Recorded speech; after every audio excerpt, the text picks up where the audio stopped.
여기가 어딘지 아시겠나요? 사진으로만 봐도 한눈에 알아볼 수 있는 아름다운 섬, 제주도입니다. 특히 풍력발전기는 제주 하면 빼놓을 수 없는 관광 명소가 되기도 했는데요. 최근 들어서 자꾸 이상한 모습이 보인다고 합니다. 바람이 불면 돌아가야 정상인 풍력발전기들이 이렇게 멈춰서 있는 이유는 고장나서가 아니라 발전기를 강제로 정지시켰기 때문입니다. 재생에너지 리더인 제주도에서 왜 이런 일이 일어나고 있는 걸까요? 카본 프리 아일랜드 2030년까지 탄소를 없애겠다. 탄소 없는 섬 제주인데요. 2030년까지 풍력 한 2기가, 태양광 2기가에서 한 4기가 정도의 재생에너지를 설치하는 계획입니다. 이 목표에 걸맞게 제주에서는 재생에너지가 지금까지 성공적으로 증가해 왔는데요. 전기의 18.2%를 재생에너지로부터 만들고 있습니다.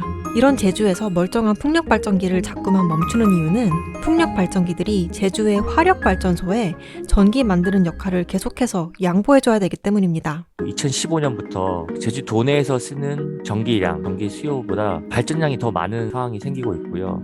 전력 시스템에서 공급과 수요는 항상 밸런스가 맞아야 합니다. 전기를 너무 많이 쓰거나 너무 많이 만들게 되면 전력 시스템이 불안정해지고 심각한 경우 정전까지 일어날 수 있습니다. 그렇기 때문에 필요한 것보다 전기가 너무 많이 생산될 때는 발전기를 꺼서 균형을 맞추곤 합니다. 이런 상황을 바로 출력 제어라고 부릅니다. 머스트런 발전기라고 해서 꼭 개통에서 꼭 발전을 해야 되는 기본적인 발전기들이 있습니다. 머스트런, 꼭 가동되어야 한다는 의미의 이 필수 운전 발전기는 제주도의 화석연료 발전소들이 담당하고 있습니다. 재생에너지는 불규칙적이고 예측이 힘드니까 컨트롤하기 쉬운 발전기들을 이용해서 안정적으로 전력을 생산한다는 겁니다. 기존에 있는 화력 발전기들은 발전을 끈다거나 다시 킨다거나 하는데 시간이 좀 오래 걸립니다. 그러다 보니까 꽤 발전기를 정지하고 가동할 수 있는 풍력 발전기를 대상으로 출력 제어가 시작됐고 2015년에서 2018년까지는 그러니까 1년에 한 9회 정도? 근데 19년부터 출력 제어량이 급격히 상승했습니다. 19년도만 46회 92기가를 했습니다. 거의 30배에 달하는 출력 제어량이 생기겠죠. 사업자들이 초기부터 시작을 해서 이제 갖가지 인허가 상황을 거쳐서 PF를 금융사로부터 이제 받게 되는데 이런 것들을 사업자들이 상당히 예측하기는 어렵습니다. 그리고 이거에 대한 어떤 보상책이라든가 보완해주는 수단이 전혀 존재하지 않는 상황에서 단순하게 출력 제한을 하겠다라는 이런 이제 상황들만 발생을 하니까 그러면 이렇게 자꾸만 꺼지고 손해를 보는 건 재생에너지의 어쩔 수 없는 운명인 걸까요?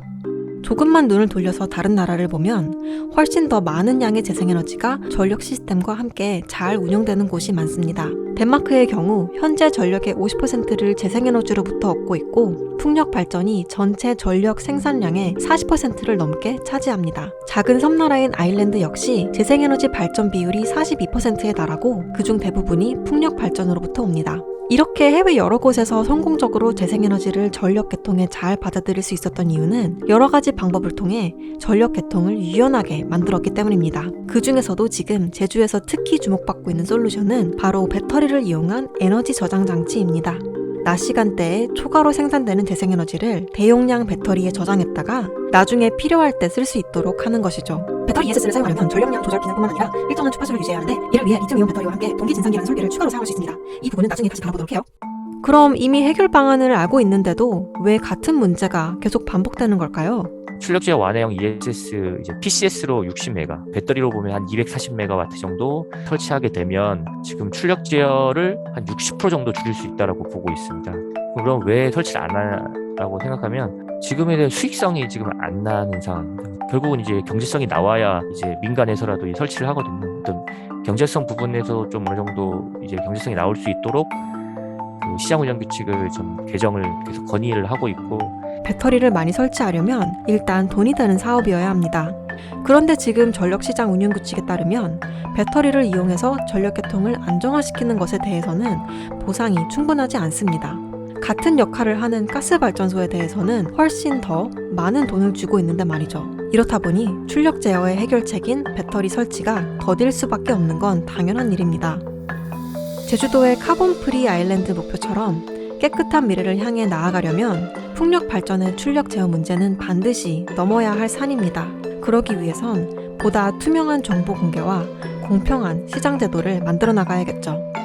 이게 이제 뿌리를 이제 찾다 보면 비용과 어떤 이런 정치적인 결단이 뒤따라야 된다고 생각을 합니다. 제대로 이제 재생에너지를 확대한다는 건 단순히 이제 재생에너지만 늘고 끝나는 문제가 아니라 전체적인 전력 시장과 아니면 에너지 시장의 이제 전환을 의미합니다. 그런 시장이 가기 위해서는 공짜 점심이 없다고 봐야 되는 거죠. 그런 것들의 비용이 수반이 돼야 되고, 이 출력 지하가 제주도에 국한되어 있지 않고 이제 얼마 안 있으면 이제 전국으로 확대될 거거든요. 여기서 해결책을 마련해야 전국적으로 이런 문제들이 이제 터지지 않고 이제 바로 해결할 수 있다라고 지금 저희는 보고 있습니다.